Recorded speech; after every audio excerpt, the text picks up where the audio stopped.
November 26, 2025. 3:47 a.m.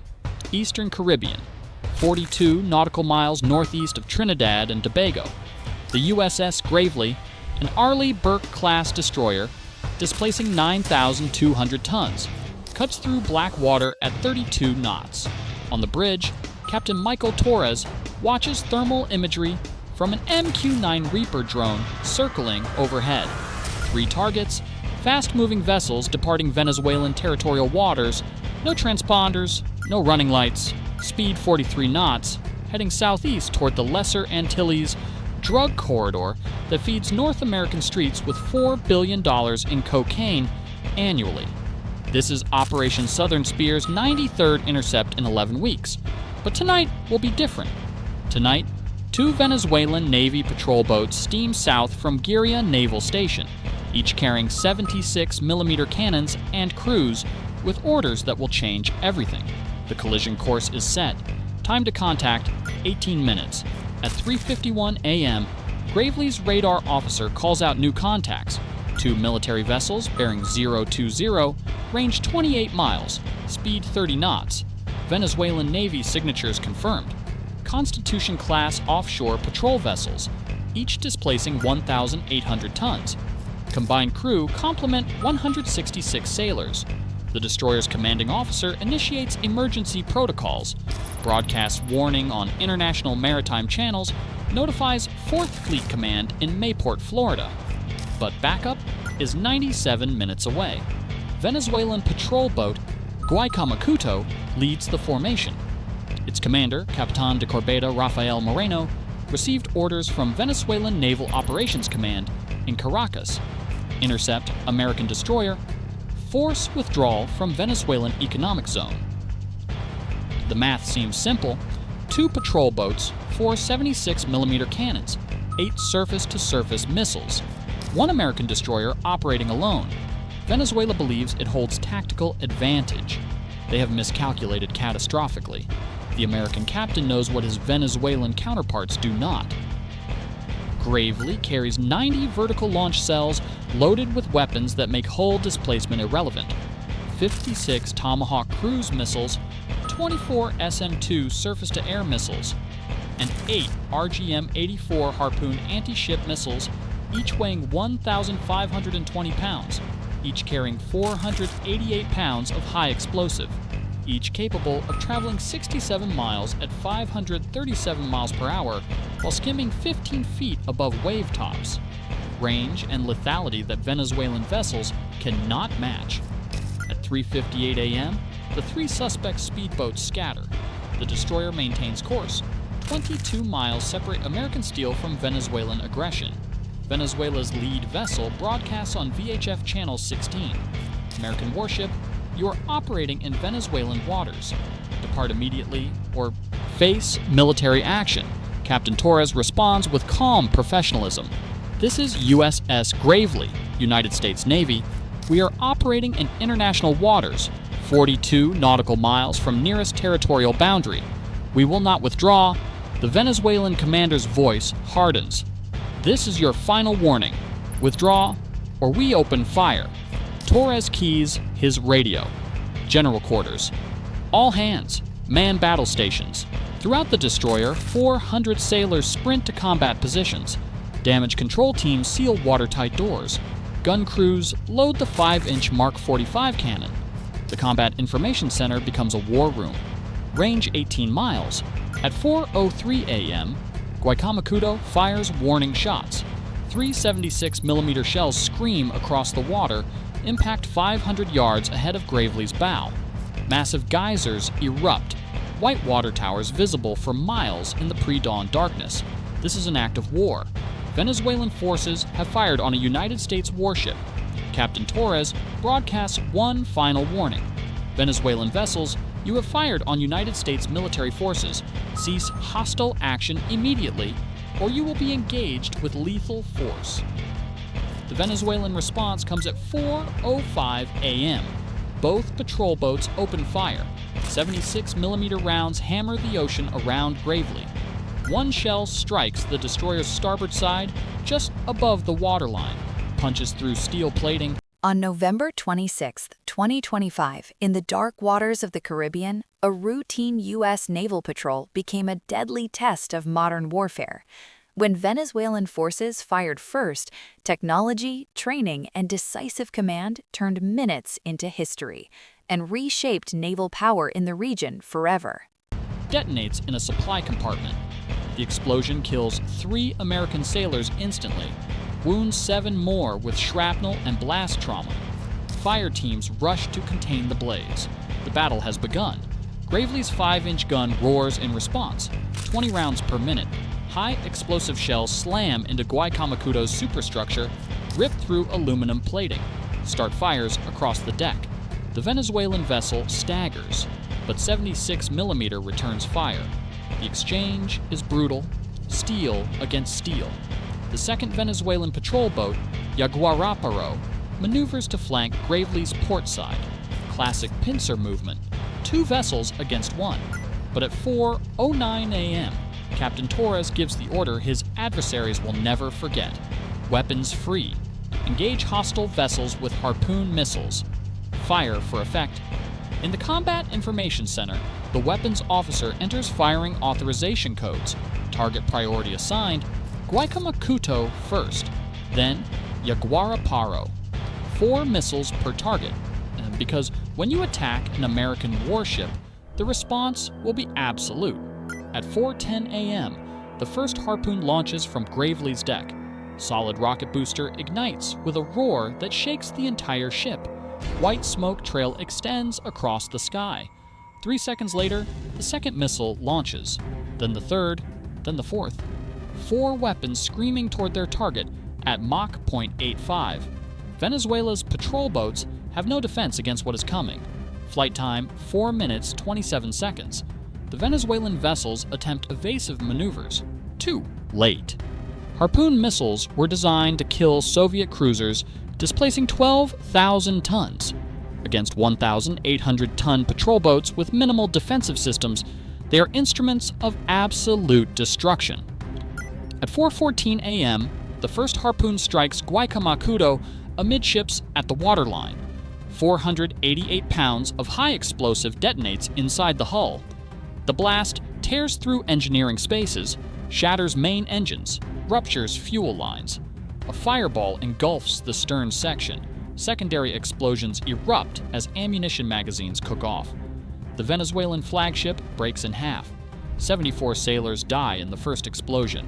8 more perish as the bow section tilts vertical and slides beneath the waves. Entire vessel gone in 83 seconds. The second Harpoon strikes the already sinking wreckage. Redundant destruction ensuring no survival. Yaguaraparo's commander continues firing. 1 round strikes the destroyer's helicopter hangar, tears through the MH-60R parked inside, ignites aviation fuel. The explosion kills 2 more American sailors, wounds 4. Fire teams battle the blaze. The helicopter is destroyed, but Gravely's combat capability remains intact. The third and fourth Harpoons now reach their target. The third missile catches Yaguaraparo broadside, penetrates the hull below the waterline. The explosion lifts the entire 1,800-ton vessel 6 feet out of the water. Keel shatters. Metal screams. The patrol boat crashes back down, already flooding. The fourth Harpoon strikes the superstructure. The bridge disintegrates. Yaguaraparo capsizes in 2 minutes 40 seconds. Disappears beneath the Caribbean. 68 Venezuelan sailors dead. 14 survive in the water. At 4:17 a.m., silence falls across the Caribbean. 2 Venezuelan patrol boats sunk. 142 Venezuelan sailors dead. 14 in the water awaiting rescue. 5 American sailors killed. 11 wounded. The destroyer survived engagement against superior numbers through technology and training. Captain Torres broadcasts on emergency frequencies. Venezuelan survivors, this is USS Gravely. We are launching rescue boats. Despite being attacked, despite losing 5 sailors, the American Navy follows the laws of war. Gravely's rigid hull inflatable boats deploy at 4:21 a.m. Rescue swimmers pull 14 Venezuelan sailors from the Caribbean. Some wounded, some burned, all traumatized. They are brought aboard, given medical treatment, given water and blankets. At 06:47 a.m., the sun rises over the eastern Caribbean. USS Gravely steams northwest, escorted now by the destroyer USS Winston Churchill and the cruiser USS Normandy. Venezuelan prisoners sit under guard. They watch the Before sunrise on November 26, 2025, USS Gravely operated legally in international waters. What followed was a fatal miscalculation by Venezuelan commanders. In less than 30 minutes, outdated patrol vessels confronted modern missile warfare, proving that in today's oceans, precision matters more than numbers. horizon where their patrol boats once sailed. Nothing remains, only debris and oil slicks marking graves for 142 sailors who followed orders that proved fatal. The cost analysis reveals the asymmetric nature of modern naval combat. 4 Harpoon missiles, at one point, $2 million each. Total expenditure, $4.8 million. 2 Venezuelan patrol boats sunk, each worth $65 million. Total loss, $130 million, plus 142 lives, plus national humiliation. Venezuela's attempt to challenge American naval operations cost $27 in losses for every dollar spent on American weapons. Precision weapons defeat hull tonnage, technology defeats numbers. Venezuelan government response is immediate propaganda. Caracas claims unprovoked American aggression, but satellite tracking data tells the truth. Gravely operated 42 nautical miles from Venezuelan territorial boundary. Venezuelan vessels approached in international waters. Venezuelan forces fired first. Maritime tracking records and satellite imagery provide irrefutable evidence. The incident triggers immediate policy changes. 4th Fleet Command issues new rules of engagement. Any Venezuelan military vessel approaching within 12 nautical miles of American warships will receive single warning, then face immediate engagement with anti-ship missiles. No further negotiations. The response will be preemptive and overwhelming. In Washington, Defense Secretary Pete Hegseth holds a press conference at 09:30 a.m. At approximately 0400 hours Eastern Standard Time, Venezuelan naval forces engaged USS Gravely with hostile fire in international waters. The destroyer defended itself according to established rules of engagement. 2 Venezuelan patrol boats were sunk. American casualties were 5 killed, 11 wounded. Any further aggression against American forces will be met with decisive military response. Across social media, video footage spreads. Harpoon missiles launching from Gravely's deck. Explosions lighting up the pre-dawn Caribbean. Venezuelan patrol boats breaking apart and sinking. Within hours, defense analysts worldwide dissect the engagement.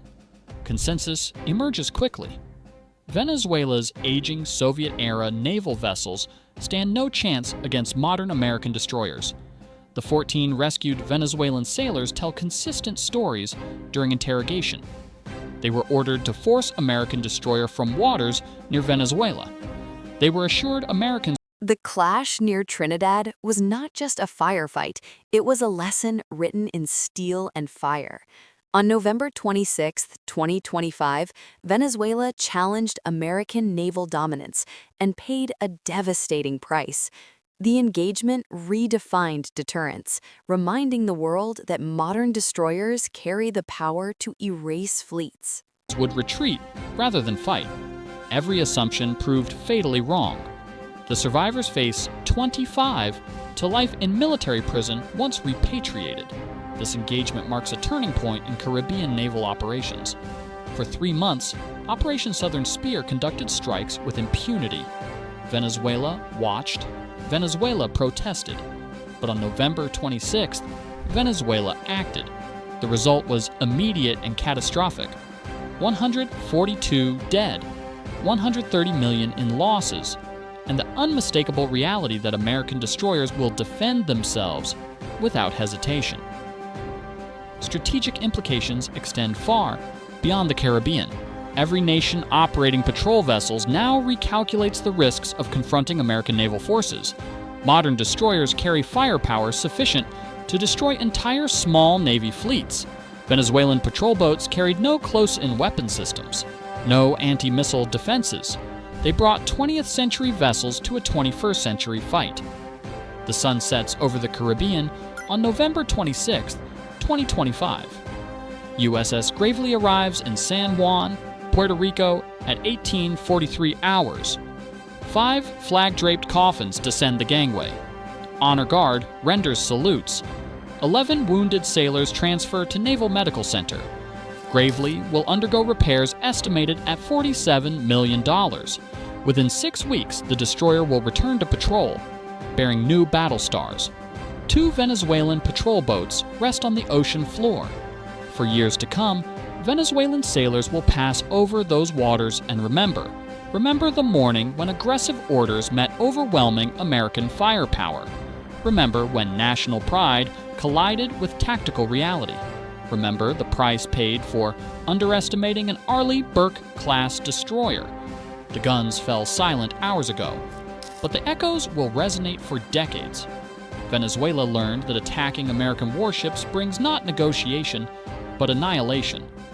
The United States Navy operates globally with the capability to defend its vessels instantly and decisively, challenge that capability, and face consequences measured in tons of sunken steel and casualties that could have been avoided with wiser decisions. If you found this analysis compelling, subscribe for more detailed tactical breakdowns of modern naval warfare and the conflicts shaping our world.